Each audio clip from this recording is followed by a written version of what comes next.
Well, ruddy hell, what has happened to Anthony Joshua? Yes, the commercial juggernaut, the knockout artist, and once the fearless and ferocious machine. Many have made the observation that he is not the fighter he once was, but why, we may ask. And also, just as importantly, when did it all change? So let me wax the bikini line of this story and allow me to trim the bush of your intrigue as we discuss how the transformation may have actually happened in a matter of seconds. But first, let's rewind.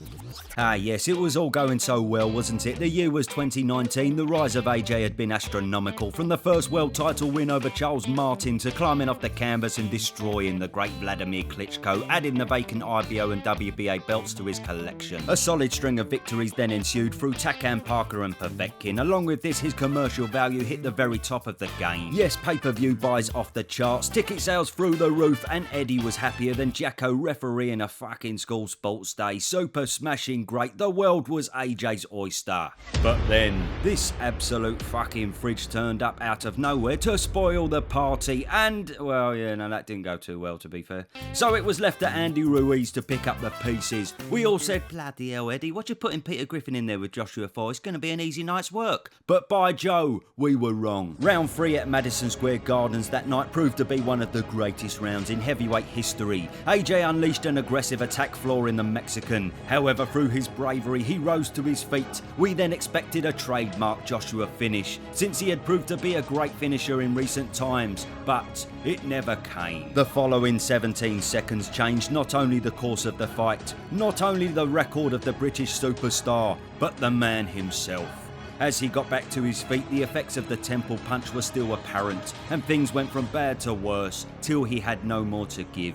Cartman was the winner, and it was back to the drawing board for AJ. Didn't want to take the loss tonight. Boxing's about not getting hit. Got hit one too many times. Ruiz, the better man, and I got to take this loss like a man. So, although we didn't actually know it yet, it seemed a part of him was lost that fateful night in New York. Now, there's no denying AJ's bottle outside of the ring, since he stepped up to the plate to rematch Ruiz instantly, and did the same later on with Usyk. But, as we glued our eyes to the screen to watch the highly anticipated rematch with mixed opinions on the outcome, some believed it was repeat, some believed it was revenge. There was one thing we were all certain of. If AJ was to win, it would probably be emphatic. A mirror of his knockout wins against the likes of Martin, Brazil, Whyte and Klitschko, cause this is what he does. But to our dismay, this never happened. Instead, it was a more reserved AJ, an almost timid version of what we knew. He never really rolled the dice, he never really engaged, and although it was a decent display of boxing that ultimately schooled Ruiz, providing the win, to be totally honest, it was a bit fucking boring. Now, don't get me wrong, boring can win you fights. I mean, just look at Mayweather's career. But it almost felt like a disappointment to see this exciting knockout machine cruise to an apprehensive points victory. Ultimately, it was very clear that AJ had made some drastic changes to his game. Now, the Pulev fight followed, and to his credit, he did show glimpses of an AJ prior to the Ruiz loss. The third round especially, with a spiteful attack nearly getting the job done early. But without taking anything away from the win, it could be said that this older version of Pulev was simply not on AJ's level, and his speed never really posed a problem. Well, I suppose that is actually taking something away from the win, isn't it? To be honest, fuck knows. No, it was a good win, but you know what I mean? Like, it's a bit old, like a little bit washed up. Do you know what I mean? What I'm trying to say is, no, it was a good win, but has he shit himself? I reckon he's dropped a little nugget there when he went to throw a jab.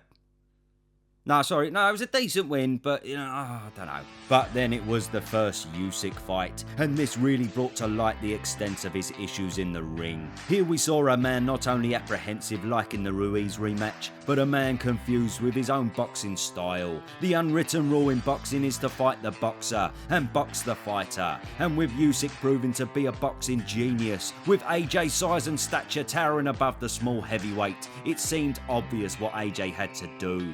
Instead, he went, nah, bollocks to that, I'll try boxing him. That'll probably work, won't it? I reckon. But no, it didn't work. It was a mirror image of the Ruiz rematch, but this time against the master of the game, who was several levels above.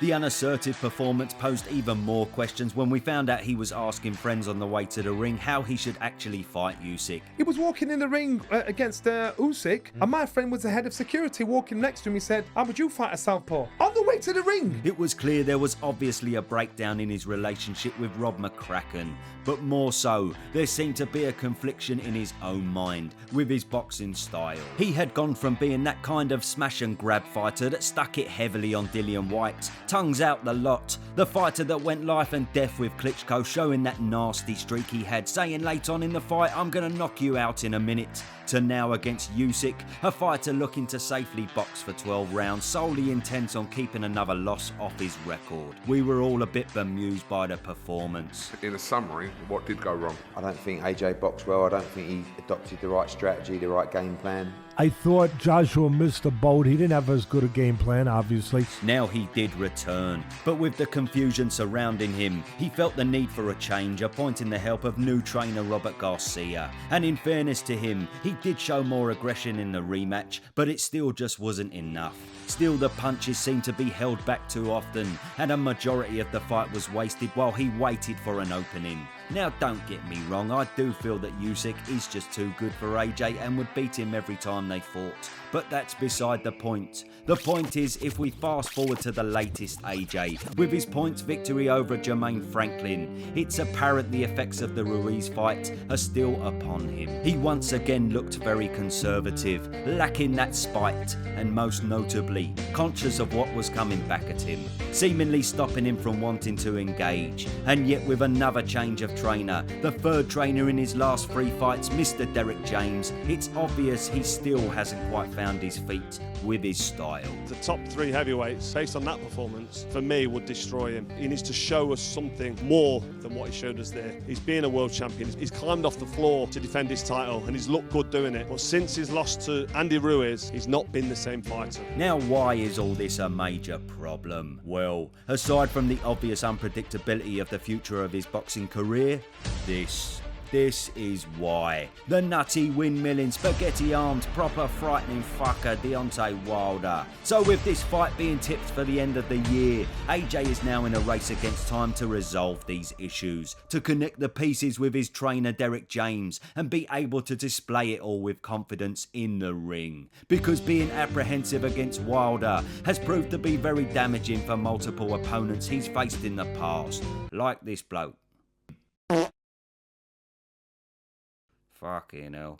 Whereas Tyson Fury provided the blueprint to beat the Bronze Bomber, the aggressive overpowering of Wilder took away his best attribute, breaking him down. There was no apprehension at all in Fury's approach, and Wilder was simply manhandled, finished in style in the last 2 fights. So in a nutshell, the aggressive AJ of old, the one we knew against Dillian Whyte, the one we knew against Klitschko, possibly could mirror Fury's game plan and emerge victorious, and do it in emphatic style. But unfortunately, the recent AJ that fought Franklin could be walking into dangerous territory. Looking at Joshua's performance since the fight in New York, it looks like he's mentally missing something since that fight. He's never performed since. And he's going to get in with a puncher like Deontay Wilder? I don't know. Only time will tell if those fateful 17 seconds that changed him in the Ruiz fight have actually affected him forever. We shall see. Yes, double bosh.